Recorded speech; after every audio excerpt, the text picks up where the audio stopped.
Será que os romanos, quando crianças, tinham brinquedos? Só a pergunta já mostra como nossas ideias sobre os romanos costumam ser um tanto exageradas.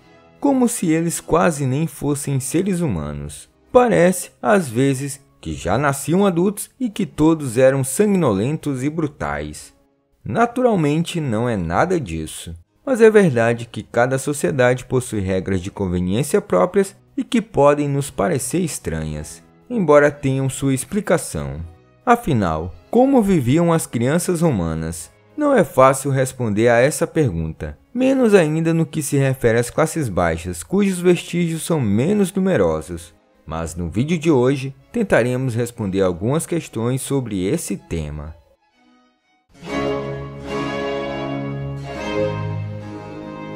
Devido às poucas fontes encontradas, veremos nesse vídeo relatos de como era a vida infantil mais precisamente na elite. Ou antes mesmo disso, como os romanos programavam a gravidez. Bem, afinal, era possível programar? Em termos, parcialmente sim. As mulheres da elite que amamentavam seus filhos o faziam por até 3 anos, o que retardava a retomada da ovulação. Mas havia métodos mais drásticos, que visavam permitir que a criança já nascida não sofresse a concorrência de um irmão, o que aumentava a chance de sobrevivência. Pode nos parecer cruel, mas na Roma antiga era permitido o infanticídio e a chamada exposição da criança, que nada mais era do que dá-la a alguém ou mesmo criá-la como escrava.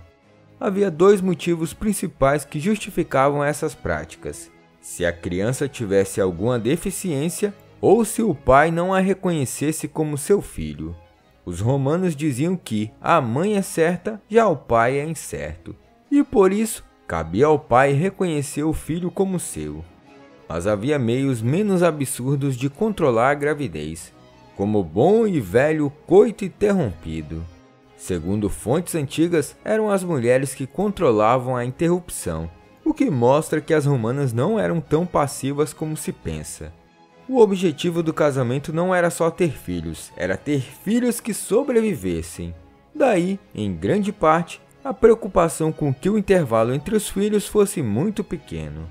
A mortalidade infantil era muito alta, como em todas as sociedades até tempos muito recentes, pois apenas a medicina moderna permitiu que morressem menos bebês e mães. Era também muito comum que as crianças perdessem mãe ou pai muito cedo, já que a perspectiva de vida dos adultos não era também lá muito alta. Isso significava que as crianças dependiam também de outras pessoas, o que contribuía para que o conceito de família fosse diferente do nosso.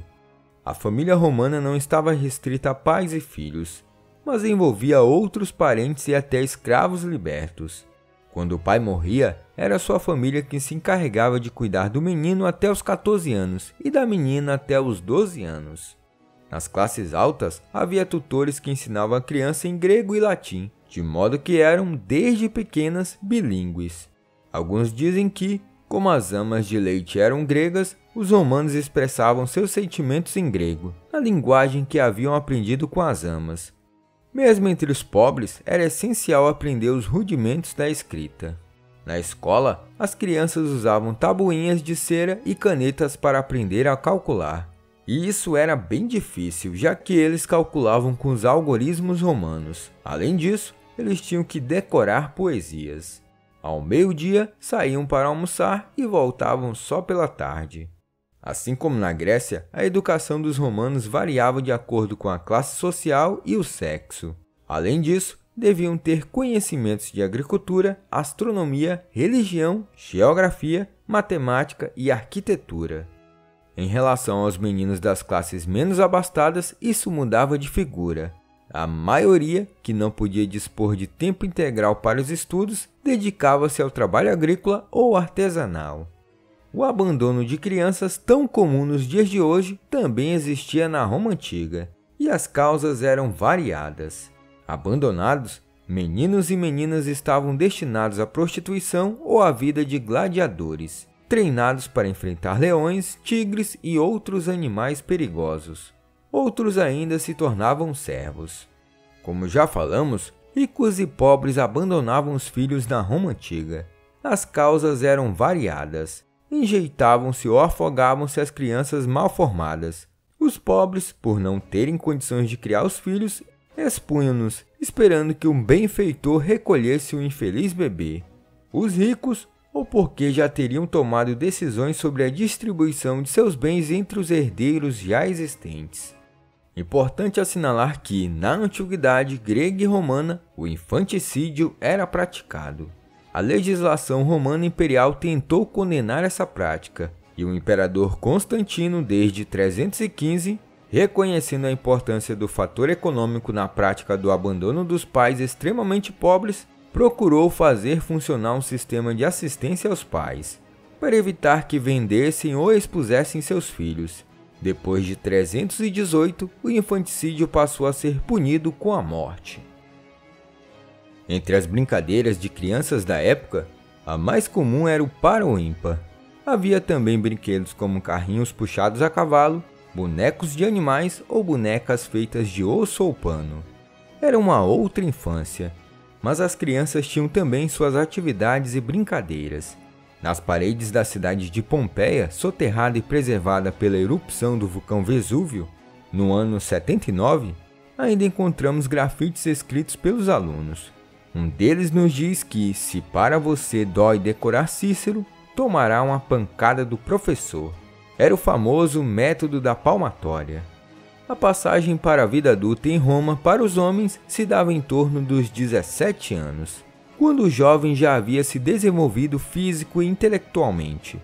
Após a maioridade, e se ele fosse das classes altas, o rapaz poderia tornar-se um tribuno militar e comandar soldados nos limites do império. Mas, em outros aspectos, ele ainda era considerado uma criança. Por exemplo, ele não poderia tratar de negócios e nem do seu casamento. Seu pai ficava encarregado de cuidar disso até que o jovem completasse 25 anos. E quanto às mulheres? Bem, não se tinha muitas opções de vida. As mulheres, independentemente da classe social a que pertenciam, eram educadas primeiramente para ser esposas e depois serem mães. Era a responsabilidade das mulheres mais abastadas a administração de suas casas, dos escravos e a criação dos filhos. Em hipótese alguma, poderiam participar das decisões políticas. Além disso, deveriam ensinar suas filhas a arte de fiar, tecer e preparar a comida. As mulheres das classes menos favorecidas podiam trabalhar ao lado de seus maridos ou administrar seu próprio negócio quando solteiras. Existia ainda um grupo de mulheres virgens que dedicava toda a vida a zelar pela chamada Sagrada Vesta, a deusa do fogo.